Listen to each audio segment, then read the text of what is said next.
Bonjour à tous. Merci de votre présence à ce webinaire de présentation de nos pochettes d'escape game Histoire et EMC-EMI. Je suis Morgane Guillem, je suis éditrice en sciences humaines aux éditions Nathan et je suis ravie d'animer ce webinaire en présence de Gaëlle Lippmann, autrice de 2 jeux dans ses pochettes. J'espère que tout le monde m'entend bien. N'hésitez pas à laisser un message dans le chat si jamais il y avait un petit problème de son. On va profiter de laisser un petit peu le temps à tout le monde de se connecter tranquillement pour vous proposer un petit sondage qui va nous permettre de savoir un petit peu qui vous êtes. Il faudra répondre dans le sondage et pas dans le chat parce que sinon les votes ne seront pas comptabilisés.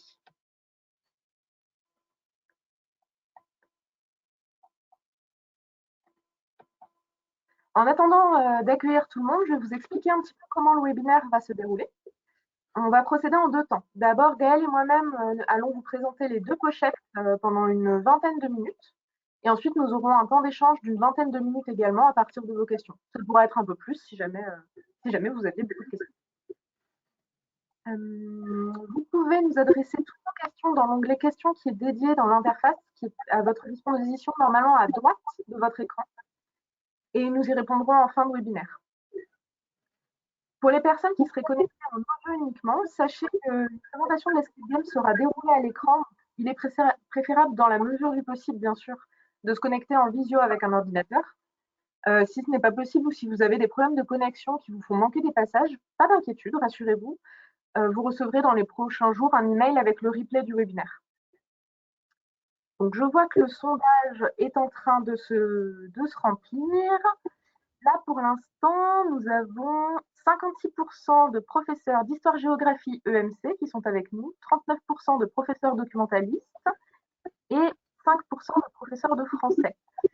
Donc c'est parfait. On va pas tarder à fermer le sondage afin que vous puissiez revoir notre écran. Voilà, ça y est, c'est fermé. Je regarde un petit peu où on en est au niveau des participants pour vous laisser le temps de vous connecter. Bon, pour commencer, en attendant que tout le monde se connecte, j'ai le plaisir de vous montrer la pochette d'EMC-EMI qui est tout droit sortie de chez notre imprimeur, toute fraîche. Donc, comme vous allez pouvoir le voir, elle contient des plateaux de jeu et un kit pédagogique. Je vais vous montrer tout ça. Donc, les plateaux de jeu, il y en a 18, il y en a 6 par jeu. Voici à quoi ça ressemble. Donc, comme vous pouvez le voir, c'est des grands plateaux au format A3. Ils sont réutilisables et vous pouvez même les plastifier si vous le souhaitez. Ça pourra permettre notamment à vos élèves, ou à vous d'ailleurs, d'écrire avec un feutre effaçable dessus, type Velleda par exemple. Voilà, donc chaque plateau comporte, comme vous pouvez le voir, beaucoup de documents. Il y a des zones actives que vous pourrez flasher avec un smartphone ou une tablette. On vous expliquera ça plus en détail tout à l'heure. Et ensuite, en plus de ces 18 plateaux, donc voici, hop, voilà. En plus de ces 18 plateaux, nous avons un kit pédagogique dans lequel vous allez trouver toutes les feuilles qui permettent à vos élèves de jouer avec les plateaux. J'espère que vous les voyez bien. On vous présentera tout ça de toute façon tout à l'heure. Elles sont photocopiables pour une réutilisation vraiment à l'infini, donc n'hésitez pas. Et puis, vous avez aussi une partie de guide pédagogique où nous vous présentons les enjeux des escape games et puis toutes les réponses pour chaque jeu, pour chaque plateau. On va revenir bien sûr plus en détail là-dessus. Alors, j'ai l'impression qu'on commence à avoir pas mal de participants, donc on va pouvoir entrer dans le dur du sujet. Donc, avant de vous en dire plus, je vais laisser à Gaëlle le soin de se présenter. Oui, bonjour à tous. Donc, je suis Gaëlle Lippmann. Je suis professeure d'histoire-géographie au collège Alexandre Varenne à Saint-Éloi-les-Mines. Donc, c'est un petit collège rural dans le Puy-de-Dôme. Et donc, je suis professeure d'histoire-géographie. Je fais partie du pôle de compétences éducation, médias, l'information de l'Académie de Clermont-Ferrand. Et dans ce cadre, j'anime entre autres, pas seulement, mais des formations autour de l'utilisation du jeu. Je suis aussi docteur en histoire de l'Antiquité. Et donc, dans la pochette que Morgane vient de vous présenter, j'ai créé le jeu Alerte à Radio Collège et dans l'autre pochette, la pochette d'histoire, j'ai créé le jeu Rome qui peut. Merci beaucoup Gaëlle. Avant de rentrer plus en détail, on aimerait bien savoir combien parmi vous ont déjà utilisé un escape game en classe. Donc, vous allez avoir un second petit sondage qui va s'afficher. N'hésitez pas à répondre assez rapidement parce qu'on ne va pas le laisser ouvert très longtemps, parce qu'on sait que vous ne voyez pas notre écran quand les sondages sont ouverts. Donc pour vous laisser profiter pleinement de la présentation, on va le faire un petit peu rapidement. Pendant que vous votez, je vous explique rapidement ce qui va se passer aujourd'hui. Donc aujourd'hui, on va vous présenter donc les deux pochettes d'histoire et d'EMC-EMI. C'est des pochettes qui peuvent particulièrement intéresser les professeurs d'histoire-géographie et les professeurs documentalistes qui sont parmi nous. Mais l'un des jeux pourra également intéresser vraiment les profs de français, en particulier si vous avez des élèves de quatrième. C'est un jeu d'EMI et c'est celui-là qu'on va beaucoup vous présenter aujourd'hui. Pour ceux que ça intéresserait, je pense notamment du coup aux professeurs documentalistes. Sachez qu'on a aussi chez Nathan d'autres pochettes d'escape game. Je vous montrerai rapidement les matières concernées à la fin de cette présentation. Et vous pourrez trouver un bon de commande dans l'onglet Documents sur la droite de votre écran. Alors, je pense qu'on peut fermer le sondage. Il y a donc, vous avez voté, merci beaucoup. Donc, vous êtes en gros 30% à avoir déjà fait un escape game en classe et 70% à ne pas en avoir fait. Donc c'est bien, on va pouvoir on a prévu de commencer justement par une petite présentation des enjeux des escape games en classe. Donc ça tombe plutôt bien. Du coup, Gaëlle, pour commencer, est-ce que vous pourriez nous expliquer rapidement comment se déroule une séance de jeu avec nos pochettes d'escape game?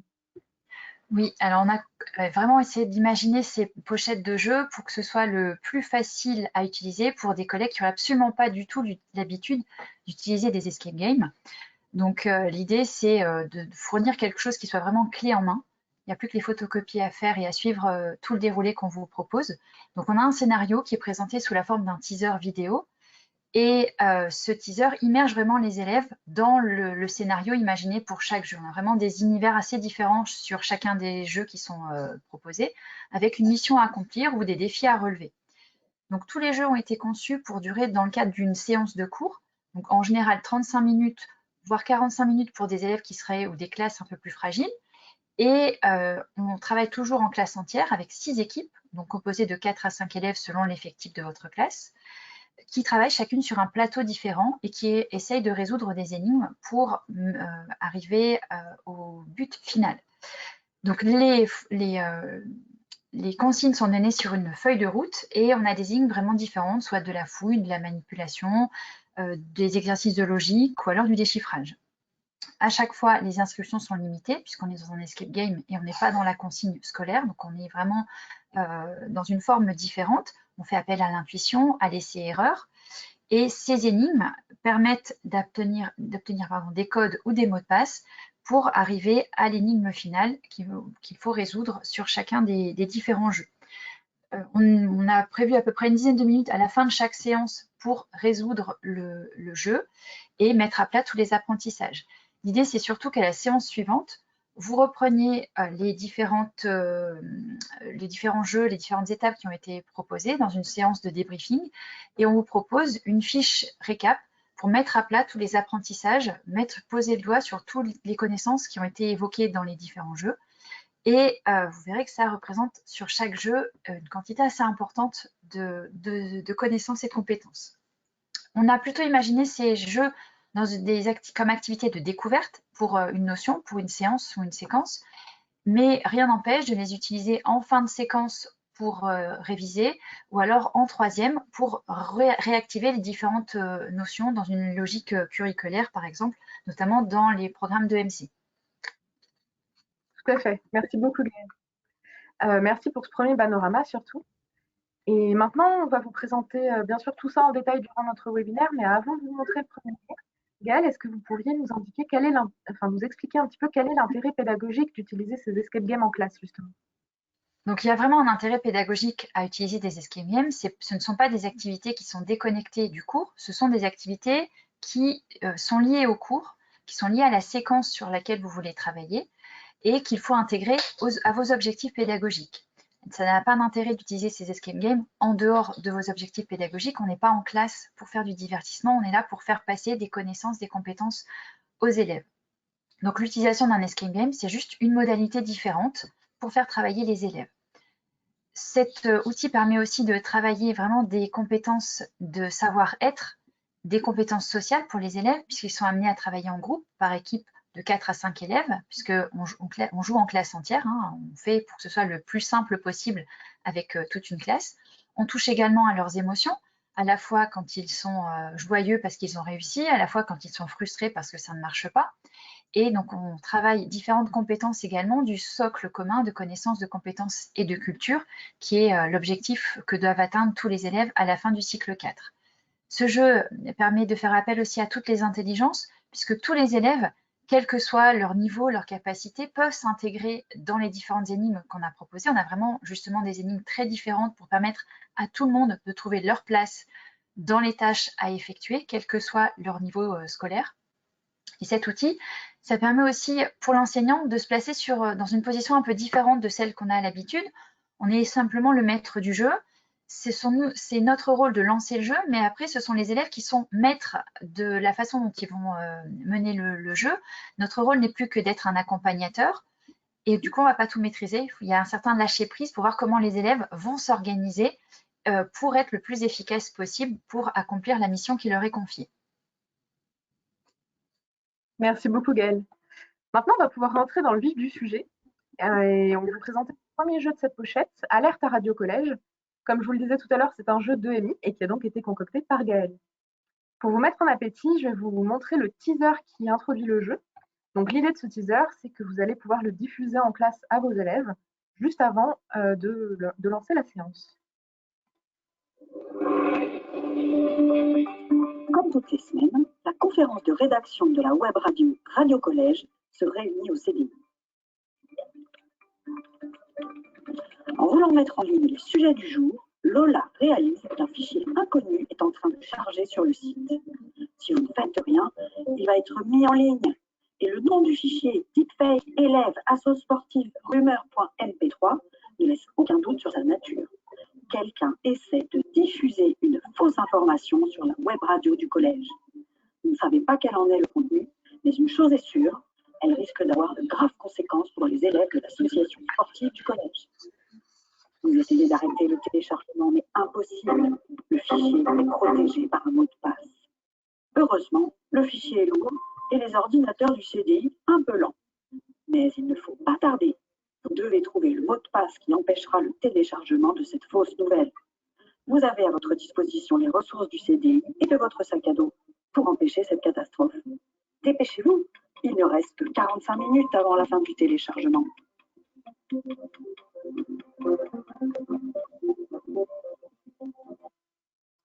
Et du coup, Gaëlle, je vous laisse présenter le jeu. Oui, donc ce jeu, Alerte à Radio Collège, a pour but de traiter un thème important à la fois en EMC et en éducation média à l'information du cycle 3 et du cycle 4. Donc c'est l'intérêt de pouvoir l'utiliser aussi sur toutes les années du collège, alors de façon différente selon les différentes années. Et on peut construire du coup une séquence autour des médias ou de l'esprit critique. On l'a envisagé vraiment plutôt en 6e, alors plutôt fin de 6e, mais on peut le réutiliser donc au niveau de 4e avec la thématique en EMC des libertés. On peut l'utiliser également en 3e en révision, soit révision complète dans l'objectif du brevet, soit dans une logique curriculaire d'approfondissement au fil des années du cycle 4. Donc de nombreuses compétences en éducation média et l'information peuvent être travaillées grâce à ce jeu, et d'autant plus que cette éducation média et à l'information est appelée à se généraliser, depuis 2022, notamment avec la publication du Vademecum et de la circulaire appelant à une généralisation de cette éducation média à l'information. Les compétences qui sont abordées dans le jeu sont notamment celles d'esprit critique, de collaboration, d'information fiable, et ce sont donc ces compétences que l'on travaille dans cet escape game, tout en rendant les élèves acteurs de leur savoir, en les mettant dans une situation, dans un cadre protégé, et on leur permet d'expérimenter pour trouver des solutions afin de mener à bien leur mission. Ce jeu peut également être utilisé par les professeurs documentalistes, dont la fonction première est de coordonner au sein des établissements cette éducation aux médias et à l'information. On peut aussi également l'utiliser pour les professeurs de français, puisque en 4e, dans le programme de français, il y a une thématique autour de l'information et la désinformation. voire éventuellement par des conseillers principaux d'éducation dans le cadre soit du CESCE, donc le comité d'éducation à la santé, à la citoyenneté et à l'environnement, ou dans le cadre de la semaine de la presse et des médias à l'école qui a lieu chaque année fin mars. Donc ce jeu se décompose donc en 6 plateaux. On a choisi 6 thèmes dans ce thème énorme de l'information. Le premier plateau s'intitule « Qu'est-ce qu'une information ?» pour vraiment partir de la base, la définition de ce qu'est une information par rapport à ce que ce n'est pas. Le deuxième plateau s'intéresse à la hiérarchie de l'information, comment on organise, comment on structure une information dans les différents médias. Le troisième plateau, lui, cherche à comprendre et à voir la pluralité des médias pour montrer aux élèves cette diversité importante des médias. Le plateau 4 s'intéresse, lui, à la déontologie, c'est-à-dire ce que l'on peut faire et ce que l'on ne peut pas faire quand on est journaliste. Le plateau 5, lui, va chercher à comprendre les différents stéréotypes qui peuvent être parfois véhiculés par les médias. Et pour le dernier plateau, le plateau 6, on s'intéresse aux infox. Alors, on a fait le choix du terme français infox plutôt que celui fake news, parce que le terme fake news est un peu galvaudé, on le trouve un peu à toutes les sauces partout et les élèves le connaissent très bien. Alors, en partant sur le mot français 1, on fait l'effort de parler en français, puis ça permet de vraiment comprendre ce qu'est une fausse information, vraiment précisément à travers ce plateau. Merci Gaëlle. Est-ce que maintenant, vous pourriez nous expliquer ce qu'on fait de ces plateaux? Donc les plateaux, ce sont des lieux de fouille, et pour savoir ce qu'on doit faire avec ces plateaux, à chaque fois, on a une feuille de route. La feuille de route se présente comme sur un format A4 qui est plié en deux, avec sur la première page le titre du plateau et toujours un rappel de la mission qui est donnée aux élèves. Donc chaque groupe a une mission qui est légèrement différente pour qu'à la fin, on arrive à la solution finale. Sur les pages centrales et sur la dernière page, on trouve les différentes énigmes à résoudre. Donc pour la première énigme, ici, il faut résoudre il faut faire une définition, il faut trouver un mot pour compléter la définition sans se tromper. Et donc, il y a un indice avec la carte morse qui apparaît sur cette feuille de route. Cette carte morse, vous l'avez distribuée à vos élèves, puisque dans les documents à distribuer, on vous met à disposition une feuille avec des cartes morse à distribuer à vos élèves. Comme ça, tout est fait. Voilà, il n'y a plus qu'une photocopie à faire, à découper et à donner à vos élèves. Et donc, pour résoudre cette définition, il faut trouver sur le plateau, il faut fouiller, où il y a un élément avec du code morse. Il faut ensuite le décrypter pour comprendre ce mot et donc compléter la définition sur la feuille de route et trouver le bon mot qui correspond à cette définition. Ce mot sert pour l'étape suivante. L'étape suivante, c'est un origami à faire. Donc sur le plateau, on a dissimulé plusieurs animaux, petites têtes d'animaux en origami. Il faut trouver la bonne tête à scanner. Donc vous le scannez avec l'application Nathan Live. Et quand vous scannez, apparaît une fenêtre avec le code à rentrer, donc le premier mot de la définition que vous avez trouvé. Et quand le code est validé, ça déclenche une vidéo. Donc cette vidéo peut être regardée autant de fois que nécessaire par les élèves. Cette application Nathan Live, donc vous pouvez l'installer soit sur un téléphone, si les élèves viennent avec leur téléphone pour un usage pédagogique, soit sur des tablettes, si vous avez la possibilité d'en avoir en établissement. Cette application, elle est gratuite et elle est RGPD. Il n'y a aucun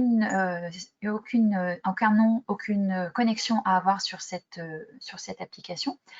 Si vous n'avez pas la possibilité d'avoir d'utilisation de téléphone par les élèves ou de tablettes, vous avez aussi la possibilité, grâce à la version numérique, d'installer les pochettes avec bibliomanuel sur des ordinateurs dans l'établissement ou vous l'ouvrez avec votre compte sur Nathan. Alors, la petite différence, c'est que sur la version en ligne, les éléments interactifs apparaissent un petit peu plus. Donc, les élèves un peu malins vont les voir facilement.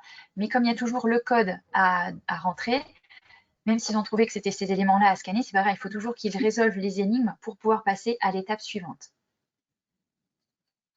Et donc, cette vidéo permet de compléter des mots croisés, qui est la troisième étape. Avec ces mots croisés, on arrive à trouver un code. Là, il faut scanner le stylo. Vous avez le petit stylo qui est à côté du logo Nathan Live. Alors, petite précision, on scanne uniquement le plateau et pas la feuille de route. Les élèves vont systématiquement aller pour scanner la feuille de route, ça ne marche pas. Donc, quand on scanne ce stylo, apparaît la consigne pour la question suivante. Il s'agit d'un faux-vrai. Et donc, dans l'exercice suivant, vous avez 2 colonnes A ou B. On vous dit que A correspond à faux et B correspond à vrai. Et là, pour trouver les réponses aux différentes phrases qui sont proposées, il faut aller fouiller sur le plateau pour trouver si les éléments sont vrais ou faux. Et ces éléments vrais ou faux permettent ensuite de se repérer dans un labyrinthe pour trouver une partie du code final. Ce code sert du coup lors de la mise en commun pour localiser le dossier dans lequel se trouve le fameux fichier à détruire. Et grâce au code trouvé sur chacun des plateaux, en fait, la deuxième partie de cette mise en commun, sur chaque plateau, on a un élément clé, un élément essentiel qui permet au final de montrer ce qu'est une information de qualité. Et donc, il y a différentes lettres qui permettent de trouver un mot-code à la fin. Et cette feuille de mise en commun, elle peut servir de trace écrite pour toujours avoir un rappel de ce qu'il faut avoir en tête pour avoir une information de qualité. Alors, pour les enseignants, dans le guide pédagogique, à chaque fois, il y a une double page pour chacun des plateaux, pour chaque étape, pour que vous puissiez aider les élèves s'ils sont un peu coincés, pour que vous puissiez vous aussi avoir en tête ce à quoi il faut faire attention ou les différents éléments vers lesquels orienter les élèves s'ils sont un peu en difficulté sur ces étapes. Donc, double feuille sur chacun des plateaux et à la fin, il y a une fiche récapitulative, donc toutes les réponses en un coup d'œil sur un format A4 qui vous permet à vous d'avoir cette feuille-là peut-être toujours avec vous pour pouvoir passer facilement, circuler entre les groupes, pour pouvoir aller aider les groupes qui sont un peu plus en difficulté et pouvoir vérifier que les élèves ont trouvé les bonnes solutions, les bonnes réponses. Si ce n'est pas le cas, pouvoir les orienter plus facilement, pouvoir les corriger plus facilement. Et si jamais, pour celles et ceux d'entre vous qui préféreraient des corrigés un peu plus visuels, toutes les fiches corrigées sont aussi accessibles dans la version numérique de la pochette, qui est gratuite bien sûr dès que vous achetez la version papier. Et une fois le jeu fini, Gaëlle, est-ce que vous pourriez nous expliquer ce qui se passe à la séance suivante? Alors certes, le jeu est fini, mais en fait, l'exploitation et la vraie activité pédagogique là commence, puisque c'était juste, on va dire, du décryptage dans un premier temps. Donc à la séance suivante, il est indispensable de faire un débriefing.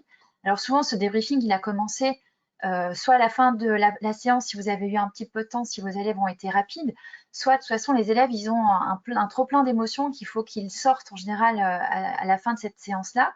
Il est important de revenir la séance d'après, une fois que les émotions sont un peu calmées, pour leur faire comprendre tout ce qu'ils ont vu sur chacun des plateaux de jeu, sur chacune des feuilles de route. Et on vous propose du coup de compléter une fiche récapitulative, ce qu'on appelle une fiche récap. Donc elle se présente ici pour ce jeu Alerte à Radio Collège sous la forme d'une fiche de vocabulaire. Donc avec à chaque fois une case avec la définition essentielle qu'il faut compléter et pour le reste, ce sont les définitions qui sont proposées et les mots à retrouver. Donc chaque groupe propose comme ça, construit en fait l'ensemble des informations que tous les élèves doivent avoir compris à l'issue de ce jeu. Et donc, ce qu'on a fait avec cette étape de débriefing, c'est qu'on a fait prendre conscience, faire dire aux élèves les étapes par lesquelles ils sont passés, les connaissances ou les compétences qu'ils ont vues, qu'ils ont travaillées. On fait une phase de métacognition, ce qui leur permet d'avoir un retour sur ce qu'ils ont fait et de se l'approprier plus facilement. Merci Gaëlle. Maintenant, moi, je vais vous présenter plus rapidement les 2 autres jeux disponibles dans cette pochette, ainsi plus tard que les 3 jeux de la pochette d'histoire que certains d'entre vous connaissent peut-être déjà parce qu'elle est disponible depuis l'année dernière. Donc le deuxième jeu de cette pochette 2MC-EMI, c'est un jeu 2MC pour le coup. C'est un jeu qui s'appelle le Réseau Liberté. Et comme son nom l'indique, ce jeu aborde la thématique des libertés. Il est donc idéal pour la classe de 4e dans laquelle est abordé ce thème, mais on peut aussi l'utiliser en fin de 5e ou même en 3e en révision, dans l'optique du brevet par exemple. Dans ce jeu, les élèves sont projetés dans une société dystopique dans laquelle les libertés n'existent plus. Ils intègrent un groupe de résistants, le réseau Liberté, et ce réseau veut faire redécouvrir les libertés à la population. Ils vont donc naviguer à travers des archives et découvrir les textes majeurs qui portent sur les droits et libertés. Comme vous pouvez le voir sur ce plateau-là, on a 2 petits personnages un personnage qui se cache et un autre qui est en train de coller un extrait de mémoire de la Convention internationale des droits de l'enfant, si je me souviens. Et le troisième jeu de cette pochette est également un jeu de MC. Ce jeu s'appelle Mission Institution. Donc, il porte sur les institutions de la Ve République française. L'idée, c'est que vos élèves qui sont en voyage scolaire à Paris se retrouvent séparés de leurs professeurs et vont donc devoir découvrir seuls les grandes institutions de la République. Ils vont donc explorer, comme vous pouvez le voir sur ces plateaux, un lieu, une institution par équipe. Et ce jeu permet donc de découvrir les grandes institutions, leurs acteurs et leurs fonctions. Il est donc idéal pour la classe de 3e. On va désormais passer à la pochette d'histoire que je vais vous montrer. Donc c'est celle-ci que certains et certaines parmi vous ont peut-être déjà eu en main. Donc dans cette pochette d'histoire, on a 3 jeux, donc un jeu par niveau, un en 6e, un en 5e, un en 4e. Et Gaëlle, puisque vous avez conçu le jeu Rome qui peut en 6e, je vous laisse nous le présenter rapidement. Donc ce jeu de 6e, donc Rome qui peut, a pour objectif de traiter le chapitre Rome, du mythe à l'histoire. Donc avec ce chapitre, on est à la fois dans le thème des récits fondateurs et dans l'idée de replacer ces mythes dans leur contexte culturel, historique et géopolitique du fait religieux. Donc les élèves doivent apprendre à distinguer histoire et fiction, et quoi de mieux qu'un jeu pour justement pouvoir être immergé dans un cadre fictif qui permet facilement de mettre en scène des croyances. Donc le scénario là présente 2 élèves qui ont oublié leur livre d'histoire, qui sont magiquement inspirés dans ce livre qui les projette dans cette époque romaine. Et pour échapper à ce manuel, il faut l'aide de vos élèves pour résoudre les différentes énigmes. Donc on a choisi de faire 2 plateaux qui relevaient de l'histoire, celui sur les origines de Rome et les traces étrusques, qui est le plateau 1, et un autre sur la domination romaine, qui est le plateau 5. Les 4 autres plateaux traitent plutôt des origines mythiques de Rome. Il y en a un bien sûr sur Rémus et Romulus, c'est incontournable, et un autre sur Énée, avec le lien avec la Grèce. Et les 2 autres plateaux, c'est l'utilisation de ces origines mythiques par 2 personnages, donc un qui va être empereur Auguste et un qui met en place un pouvoir personnel, on va dire, avec César. Et l'idée, c'est de résoudre ces différentes énigmes pour pouvoir sortir du temps et retrouver sa place d'élève, tout en construisant donc les repères entre mythe et histoire et un arbre généalogique des origines de Rome. Merci Gaëlle. Et quant à moi, je vais vous présenter les 2 autres jeux de cette pochette d'histoire. On a donc le jeu Enquête à la Seigneurie. C'est un jeu pour la classe de 5e. Donc le chapitre traité, c'est celui des campagnes dans l'Occident médiéval. C'est un chapitre sur lequel les élèves ont beaucoup d'images et des images souvent faussées. Donc ça nous a paru vraiment intéressant justement de le traiter. Votre mission, enfin celle de vos élèves plutôt, c'est que Hildegarde, une servante, a été accusée à tort d'avoir déroulé des objets dans la seigneurie et que donc chaque équipe d'élèves est chargée d'enquêter dans un des lieux, comme vous pouvez le voir sur les différents plateaux qui défilent, afin de trouver quel objet a été volé et surtout d'identifier le coupable pour innocenter Hildegarde. À partir des différents plateaux, les élèves vont donc être amenés à découvrir les relations existantes dans les campagnes médiévales, à découvrir la vie des paysans et l'autorité exercée par les seigneurs, et aussi la place de l'Église, qui évidemment est très importante. Et le troisième jeu de cette pochette d'histoire est un jeu du 4e, la confrérie Voltaire, qui porte donc sur les Lumières. Ce chapitre, donc, on a décidé dans ce jeu de le traiter à travers l'exemple de Voltaire. On a trouvé qu'il s'agissait d'un exemple parfait pour traiter les Lumières à la fois de façon globale et ludique, puisque c'est aussi le but du jeu, sans jeu de mots. Le postulat, c'est que Voltaire est à la fin de sa vie et il a construit une machine à remonter dans le temps. Mais bien évidemment, tout ne s'est pas passé comme prévu. Il a disparu et il n'a pas pu répandre ses idées. Donc, la monarchie absolue n'a jamais été abolie. Vous en conviendrez, c'est embêtant. Vos élèves doivent donc retrouver Voltaire et vont ainsi découvrir ses idées en travaillant sur les différents plateaux de jeu. Comme vous pouvez le voir un petit peu là avec les différents plateaux que je fais défiler, on retrace donc le parcours de Voltaire pour étudier différents thèmes clés des Lumières.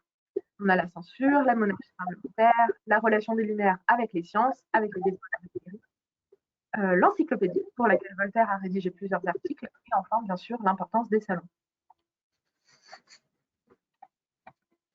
Donc, on espère que tout ça vous aura donné envie de tester les jeux avec vos élèves.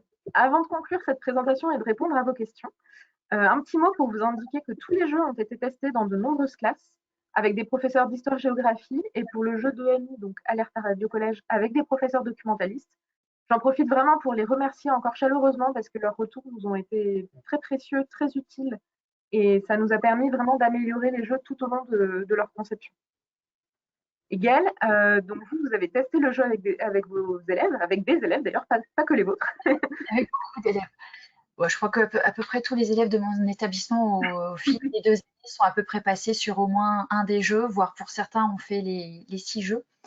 Donc voilà, ils ont beaucoup testé et ce qu'on a pu vraiment voir, alors voilà, j'ai mon collègue moi d'histoire géo qui est pas très porté sur les jeux et qui a vraiment été séduit lui. Alors c'était sur en 5e plutôt sur le Moyen Âge, mais les élèves ont vraiment été séduits par le format. Ils ont vraiment été très impliqués dans dans les différentes activités. Ils ont vraiment été actifs pendant 1 heure et c'est rare de voir les élèves aussi concentrés. Même des élèves, moi j'ai pas mal d'élèves à besoins éducatifs particuliers, notamment j'ai pas mal d'ULIS ou du PE2A pour lesquels le problème de la langue est parfois compliqué.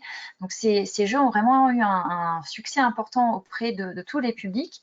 D'abord, ça leur permet de toucher des connaissances, d'aborder des connaissances, mais c'est aussi toute une série de compétences sociales importantes de travail en autonomie, de collaboration, qui sont vraiment travaillées avec ces différents jeux, en plus des compétences disciplinaires. Et c'est en ça que vraiment le jeu et ces escape games sont vraiment intéressants. Et on espère que vos élèves auront autant de plaisir que tous mes élèves, que tous les élèves de mon établissement ont eu de plaisir à tester ces différents jeux au fur et à mesure des différents tests des différentes pochettes. Tout à fait. Donc j'en profite avant de passer à vos questions pour vous indiquer que, comme je vous le disais au début de cette présentation, la collection de pochettes d'Escape Game Nathan commence à être bien fournie, puisque nous avons pas moins de 10 pochettes en langue, donc en anglais, en espagnol et en allemand, en mathématiques, en sciences, en français et bien sûr, comme vous l'avez vu, en histoire et en EMC-EMI. Si le format vous séduit, n'hésitez pas à en parler à vos collègues, d'autant qu'en ce moment et jusqu'au 31 décembre 2023, vous pouvez bénéficier d'une réduction de 10 à 20% en cas d'achat groupé. C'est 10% pour 5 pochettes et 20% pour 7 pochettes. Donc, en conclusion, on a eu vraiment un grand plaisir, nous, à concevoir cet outil qui est vraiment riche et complet et ludique et qui change. Enfin voilà, on a pris beaucoup de plaisir à le concevoir. On espère que vous allez avoir beaucoup de plaisir à travailler et à jouer avec les pochettes d'Escape Game. Et maintenant, nous allons pouvoir répondre à quelques questions. Alors, je vais récupérer mon document qui est sur le côté pour pouvoir lire vos interrogations. Excuse-moi, ça va peut-être me prendre quelques petites secondes de manipulation.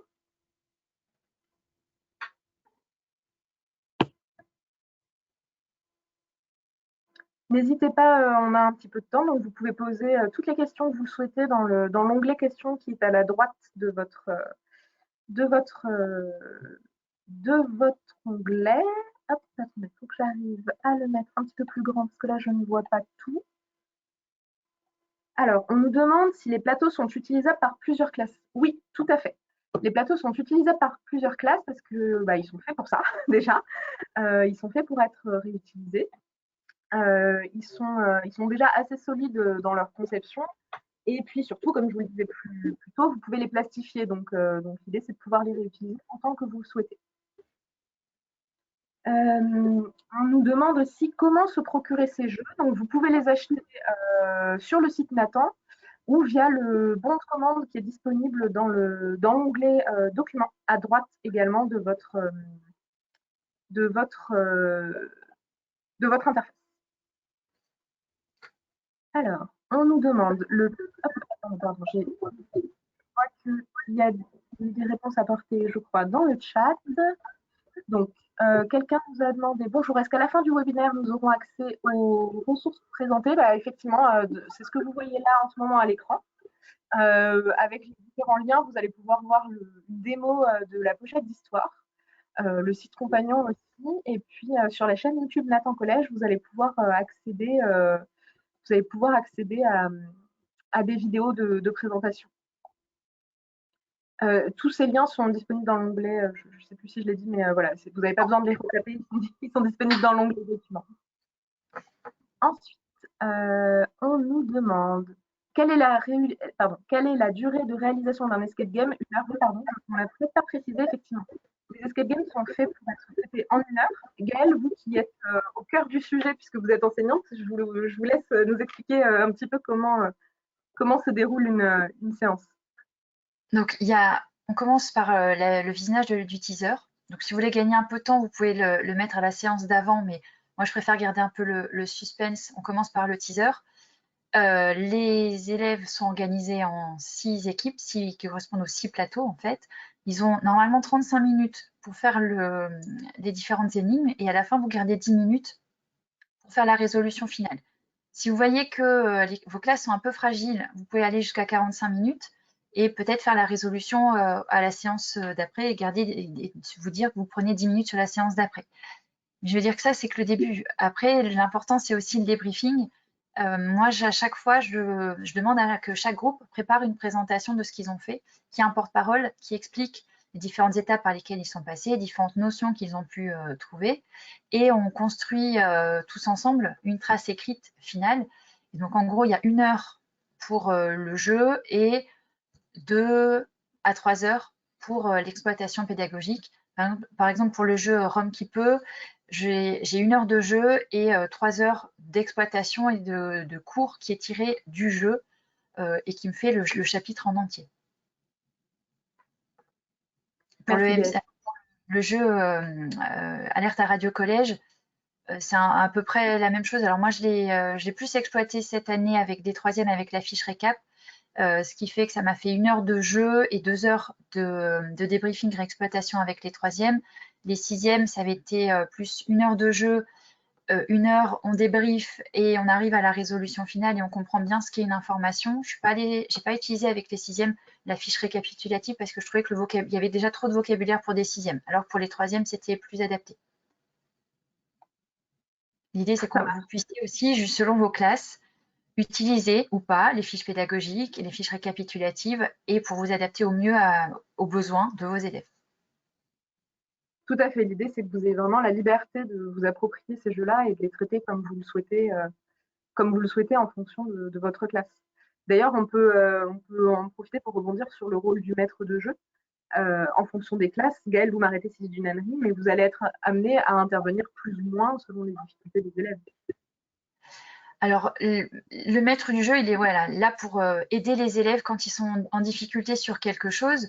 Après, on est dans un escape game, donc l'idée, c'est qu'aussi se confronte à la difficulté parce que c'est quand si on nous donne la réponse tout de suite, c'est pas là où on est en train d'apprendre. Donc, c'est bien aussi de se tromper, de recommencer et d'essayer de comprendre pourquoi ils se sont trompés. Alors oui, s'il y a un groupe qui est très en difficulté, très en retard par rapport aux autres, on lui donne quelques coups de pouce. Ou si vous avez des élèves qui sont des petits lecteurs, par exemple, et qui a besoin de plus lire, vous les aidez peut-être dans la lecture des documents pour les avancer un petit peu. Mais voilà, c'est vraiment le maître du jeu, il s'adapte au public qu'il a. Et selon les classes, vous pouvez avoir de très bonnes classes qui fonctionnent très bien, où vous n'auriez quasiment rien à faire, et des classes plus en difficulté, où on va beaucoup vous solliciter, surtout si vous n'avez pas l'habitude de faire des jeux. Les premières fois, les élèves sont perdus. Mais monsieur, il faut faire quoi? Ou madame, il faut faire quoi? Et donc, il y a vraiment l'idée de leur dire, un escape game, vous savez ce que c'est, vous en avez tous déjà fait. En primaire, souvent, ils en font déjà, les professeurs des écoles aiment bien en faire de temps en temps avec leurs élèves.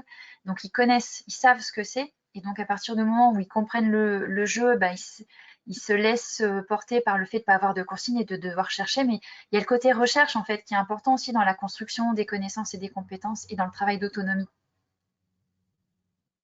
Tout à fait. On nous demande quand utilisez-vous les escape games? Est-ce que c'est au cours de la séquence? Moi, systématiquement, je les mets en début de séquence et j'exploite totalement le jeu. Alors parfois, j'ajoute des documents si dans mon optique, il manque un aspect qui n'est pas traité dans le jeu.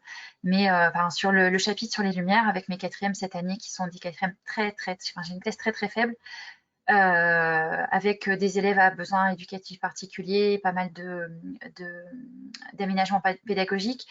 On a fait le jeu, on a fait tout le débriefing et après la fiche récapitulative, elle est assez bien faite parce qu'elle est vraiment construite comme un plan avec 2 parties, avec 2 sous-parties. Et donc, je les ai fait rédiger à partir de ça. Et moi, pour moi, il me manquait un élément. Donc, j'ai rajouté après un élément. Mais c'est vrai que c'est le jeu quasiment qui m'a fait 80% de mon cours. Donc, voilà, moi, j'aime bien en début.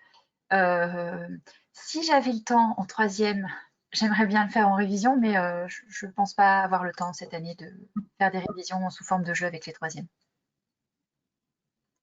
Merci Gaëlle. Quelqu'un nous demande quel est le prix de cette pochette pour le CDI. Alors, toutes les pochettes d'Escape Game, sauf une pochette d'anglais. Alors, attendez, je vais réafficher mon PowerPoint. Voilà, toutes les pochettes sont à 75 €, sachant que c'est un achat du coup pour l'établissement. Donc, vous pouvez l'utiliser à plusieurs collègues, vous le faire passer entre collègues d'histoire-géographie, le laisser au CDI, le passer aussi à des professeurs de français, par exemple, si le jeu de MI les intéresse, mais que eux, évidemment, ils ne vont pas traiter les autres jeux en EMC, par exemple, si c'est les professeurs d'histoire géo dans votre établissement qui se chargent de l'EMC. Donc voilà, 75 € par pochette. Et comme vous le voyez, enfin, vous le verrez plutôt dans le, dans les documents, le bon de commande, comme je vous l'ai dit tout à l'heure, vous permet d'avoir une réduction aussi si jamais vous souhaitez commander plusieurs pochettes. Parce qu'on en a vraiment dans beaucoup de matières désormais. Alors, je vais essayer de voir s'il y a des questions auxquelles je n'ai pas répondu.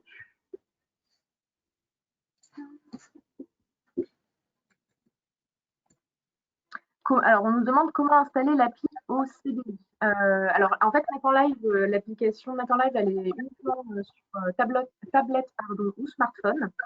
Pour le CDI, c'est Biblio manuel, mais que vous connaissez peut-être déjà si vous utilisez des manuels Nathan. En fait, c'est l'application qui sert pour diffuser les versions numériques des manuels.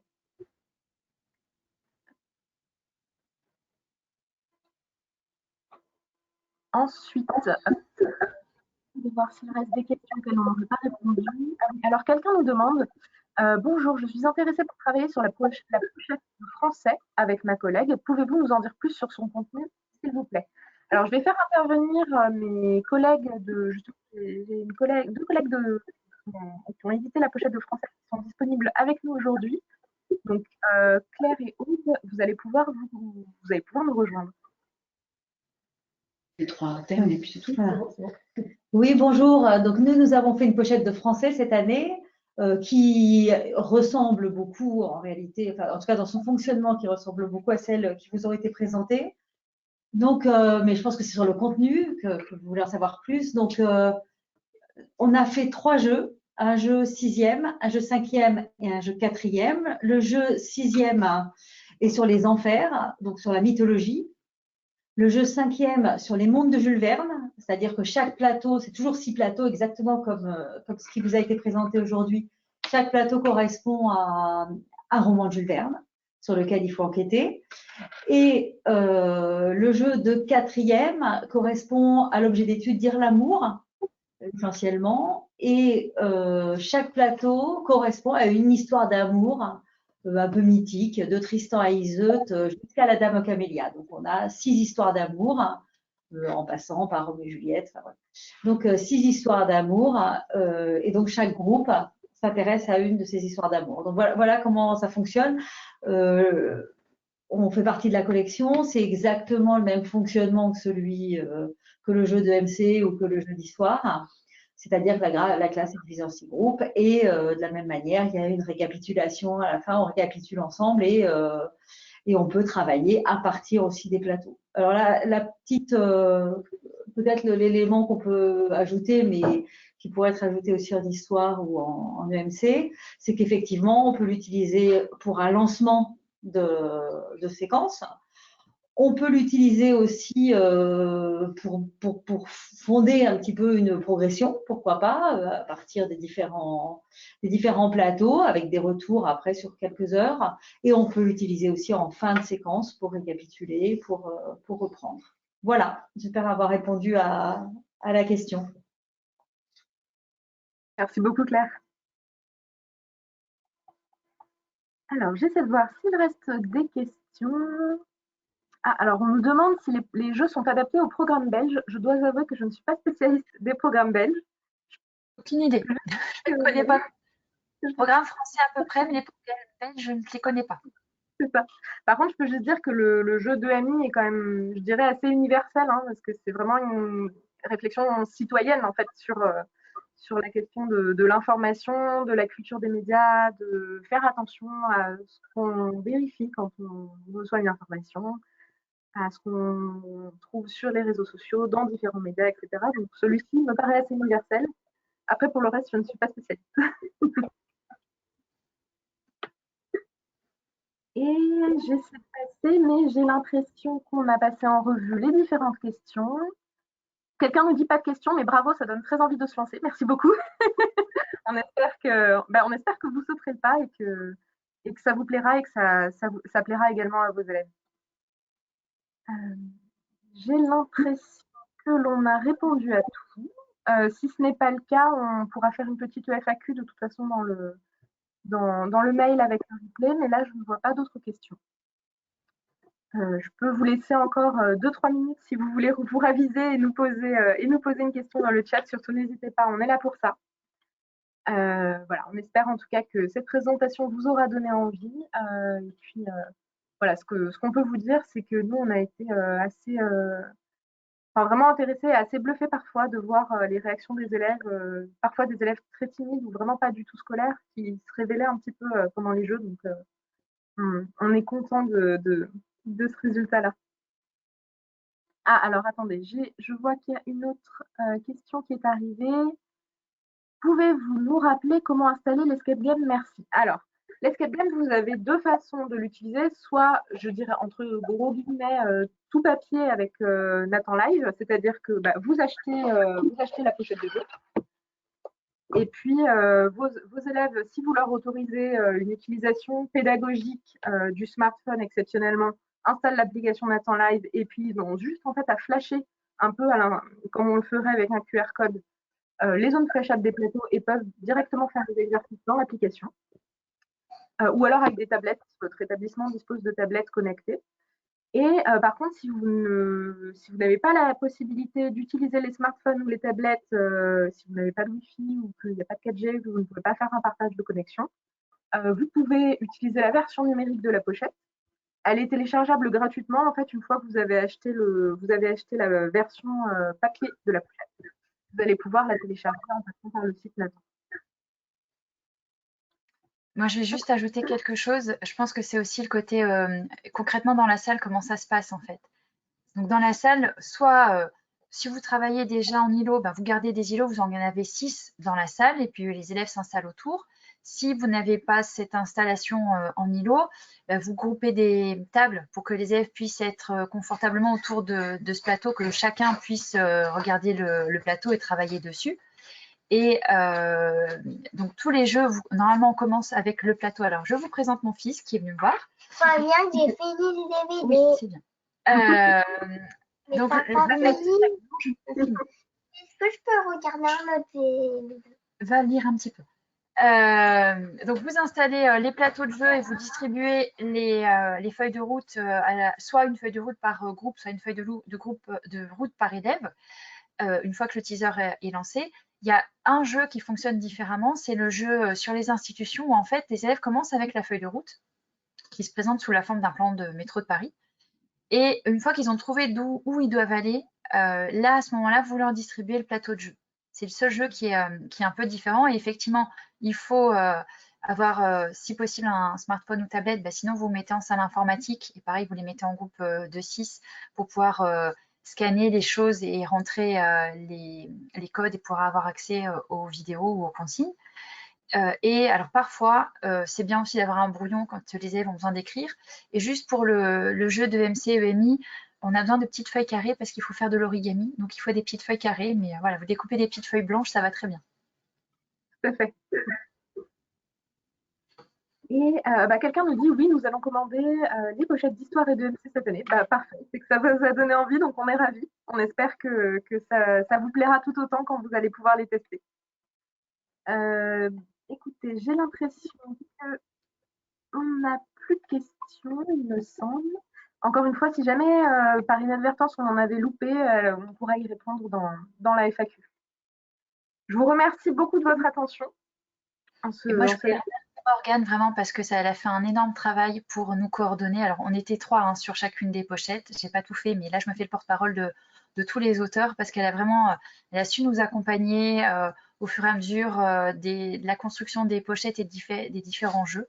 Donc, vraiment, on voudrait très, très fortement la remercier pour tout le travail qu'elle a fait depuis 2 ans. Bah, merci beaucoup Gaëlle, ça me touche beaucoup. Et puis bah, moi, comme vous le verrez quand vous testerez les jeux, j'ai pu travailler avec des auteurs vraiment super qui vous ont concocté des jeux à la fois très ludiques et très complets. Donc c'était un plaisir. On va donc mettre fin à ce webinaire. Nous avons des remerciements. Bah, je vous remercie à vous de votre attention et de votre présence. Je vais laisser quelques petites secondes si jamais il y avait quelques autres questions. Et puis, on va vous laisser reprendre le cours de votre après-midi. Un grand merci à tous et à toutes. On me dit merci, ça donne très envie. Parfait, merci, ça donne envie. Très bien, parfait. On a hâte que vous puissiez tester en tout cas. Et je vous dis donc, bon après-midi. Au revoir.